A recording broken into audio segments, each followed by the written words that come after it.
Assalamualaikum warahmatullahi wabarakatuh. Selamat pagi, siang, sore, malam semuanya. Ini sudah larut malam tempat saya. Mau menjelaskan gitu ya. Di video ini kita akan diskusi belajar tentang proyeksi ortogonal. Ini masuk dalam mata kuliah aljabar linier bab vektor gitu ya, vektor di ruang dimensi 2 dan ruang dimensi 3. Jadi ini saya merasa berhutang pada mahasiswa saya yang minta dibuatkan video tentang proyeksi ortogonal. Mohon maaf, ini biar saya nggak berdosa. Jadi ya sudah dosa mungkin besok sudah UTS ya. Mohon maaf, ini baru sempat membuatkan malam ini. Sebenarnya ini bukan materi baru buat mahasiswa ya. Saya yakin semua dulu waktu SMA sudah pernah memperoleh materi proyeksi vektor gitu ya, proyeksi vektor. Nah, ini akan sedikit kita ulang lagi. Jadi proyeksi ortogonal di sini di gambar ini mungkin ya. Gambar-gambar ini kita akan diberikan contoh-contoh proyeksi. Jadi proyeksi di sini nanti proyeksi vektor U pada vektor A gitu ya. Proyeksi ortogonal vektor U pada vektor A. Nah, kalau di SMA dulu mungkin Anda menyebutnya dengan proyeksi skalar dan proyeksi vektor gitu ya. Nah, di sini saya memakai referensi bukunya. Ini yang saya jelaskan, ini bukunya Ward Anton aljabar linier. Kalau yang di sini nanti mungkin dulu waktu SMA Anda sering menyebut sebagai proyeksi vektor gitu ya, karena hasilnya berupa vektor gitu. Dan nanti kalau yang SMA dulu Anda sebut dengan proyeksi skalar, itu maksudnya adalah panjang proyeksinya, panjang proyeksi vektor. Jadi ini misalkan ini proyeksi dari vektor U pada vektor A ini.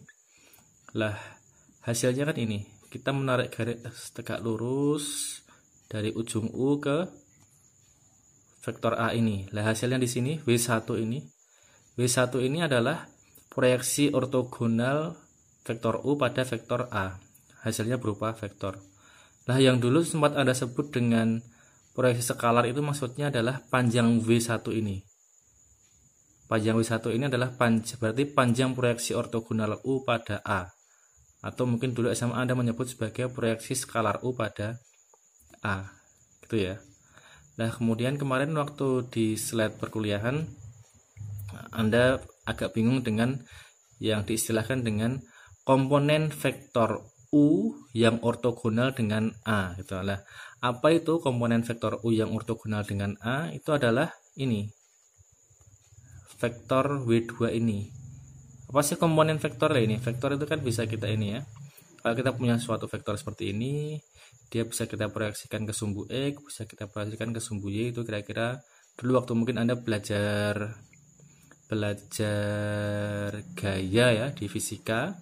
Kalau Anda punya gaya F gitu, Anda kan punya komponen gaya pada sumbu X, F indeks X itu, komponen gaya pada sumbu Y, F indeks Y, biasanya tulis seperti itu. Ini juga gitu, vektor. Itu kan sebenarnya gaya itu terapan dari konsep vektor ini. Jadi maka komponen U yang ortogonal dengan A berarti ini W2 ini. W2 ini adalah komponen dari vektor U, komponen terhadap sumbu Y ya.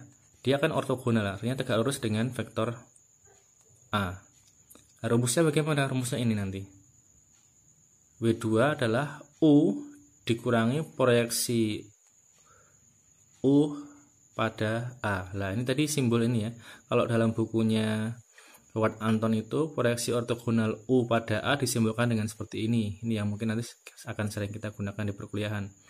Proyeksi U, ini indeks aksil di sini maksudnya adalah proyeksi vektor U pada vektor A, gitu ya. Nah, perhatikan di sini bagaimana bisa ini kita potong dulu ini. Kita potong kotak ini, kita pindah ke sini biar memperjelas bagaimana kita bisa menemukan rumus ini. Kenapa komponen vektor itu ya. Komponen dari vektor U yang ortogonal dengan A itu rumusnya U min proyeksi ortogonalnya tadi. Karena ini perhatikan, proyeksi ortogonal sendiri itu kan sebenarnya adalah komponen U yang berimpit dengan A gitu kan ya.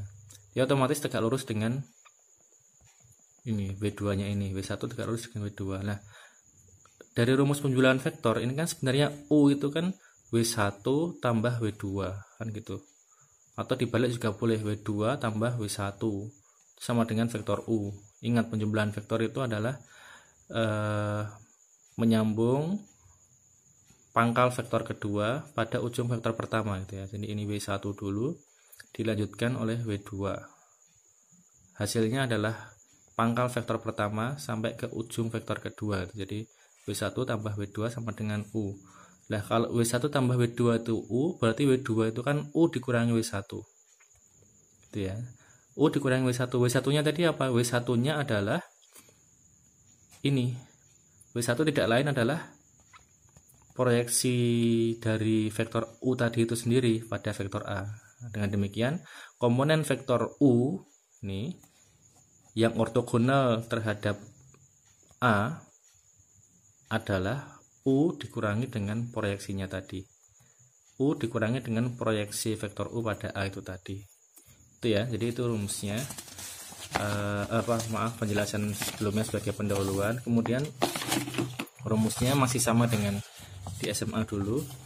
Penjelasannya agak panjang ya, kita skip. Dapatnya dari mana, di sini ada sebenarnya penjelasannya, tapi memanfaatkan teorema-teorema yang lain nanti. Ini langsung saja ke seperti ini saya yakin Anda paham lah ya. Proyeksi U pada A rumusnya adalah U dot A gitu ya. Jadi vektor U dot vektor A ini kan hasilnya nanti skalar per, ini maksudnya apa? Ini maksudnya adalah panjang dari vektor A dikuadratkan, hasilnya skalar juga, dikalikan dengan vektor A. Jadi ini skalar per skalar kali vektor, hasilnya vektor. Nah, ini sebenarnya rumus proyeksi vektor yang dulu di SMA pernah Anda pelajari. Jadi U dot A per panjang A kuadrat kali vektor A. Gitu ya. Nah, dulu ada yang ini, ada yang tanpa kuadrat dan tanpa A ini. Jadi misalkan ini saya tutup seperti ini. Nah, ini ya. Jadi U dot A per panjang A. Nah, itu yang dulu Anda sebut sebagai proyeksi skalar U pada A. Nah, itu sebenarnya adalah panjang dari proyeksi U pada A. Yang sering Anda sebut dulu proyeksi skalar U pada A, rumusnya cukup seperti ini. U dot A per panjang A. Hasilnya skalar kan? U dot A skalar, panjang A skalar gitu. Nah, tapi kalau proyeksi saja hasilnya berupa vektor ini, U dot A per panjang A kuadrat kali A. Nah, berarti komponen vektor U yang ortogonal terhadap A tadi, rumusnya U dikurangi proyeksi U pada A tadi, ya tinggal U dikurangi rumus ini gitu kan ya. Di U-nya itu tadi dikurangi dengan rumus proyeksinya ini. Jadi seperti ini. Ini adalah komponen vektor U yang ortogonal terhadap A. Oke. Itu langsung saja mungkin ke contoh soalnya.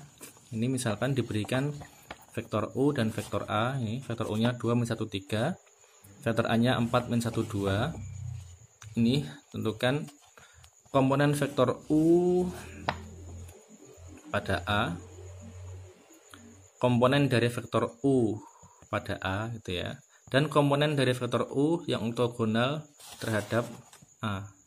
Nah, komponen vektor U sepanjang A atau pada A itu kan sebenarnya ya proyeksi ortogonal U pada A tadi itu gitu ya. Jangan bingung ini ya. Perhatikan tadi W1 ini adalah komponen vektor U sepanjang A. Jadi komponen vektor U yang berimpit dengan A, atau komponen vektor U pada vektor A. Itu ya maksudnya adalah proyeksi ortogonal tadi. Jadi sebutannya banyak banget ya, istilah-istilahnya bisa diistilahkan tadi proyeksi ortogonal, bisa diistilahkan proyeksi vektor U pada A, bisa diistilahkan ini komponen dari vektor U sepanjang A atau yang berimpit dengan A gitu kan ya. Dan tentukan juga komponen vektor U yang ortogonal terhadap vektor A. Nah, ini kita hitung dulu U dot A dot produk, mudah sekali ya ini ya. hasilnya 15. Kemudian panjang vektor A dikuadratkan. Kalau panjang saja biasanya ada akarnya. Tapi karena ini kuadrat maka akarnya hilang ya, sama dengan 21. Jadi komponen vektor U sepanjang A atau yang berimpit dengan A tadi atau tidak lain adalah proyeksi ortogonal U pada A itu sendiri. Rumusnya tadi U dot A per panjang A kuadrat dikali A, berarti ini 15 per 21 dikalikan A-nya adalah 4 min 1, 2. Hasilnya ini kalau mau dalam bentuk gini aja juga sebenarnya sudah cukup sih. Jadi gini aja sudah cukup. Nah, kalau mau Anda selesaikan sampai bentuk seperti ini juga lebih baik lagi. Ini ya, jadi ini adalah komponen vektor U sepanjang A atau komponen vektor U yang berimpit dengan A atau komponen vektor U pada A atau proyeksi ortogonal dari vektor U pada vektor A, ya ini itu. Ini ya. Kemudian komponen vektor U yang ortogonal terhadap A tadi pakai rumus minus tadi, U minus proyeksinya tadi. Berarti ini U min proyeksinya, jadi U-nya adalah 2 min 1, 3. Ini hasil yang poin pertama tadi ini, tinggal ini vektor U dikurangi dengan hasil proyeksinya tadi menjadi ini. Min 6/7, min 2/7, 11/7 itu adalah komponen vektor U yang ortogonal terhadap A, W1 tadi yang arahnya ke atas tadi, vertikal tadi. Itu ya. Itu mungkin penjelasan singkat terkait dengan proyeksi ortogonal dari vektor U pada vektor A, dan juga ada satu contoh soal supaya lebih menambah pemahaman kita semuanya. Kalau ada yang salah dari yang saya sampaikan bisa diberikan masukan. Kalau ada pertanyaan atau yang ingin diskusikan silahkan sampaikan di kolom komentar. Terima kasih, semoga bermanfaat. Assalamualaikum warahmatullahi wabarakatuh.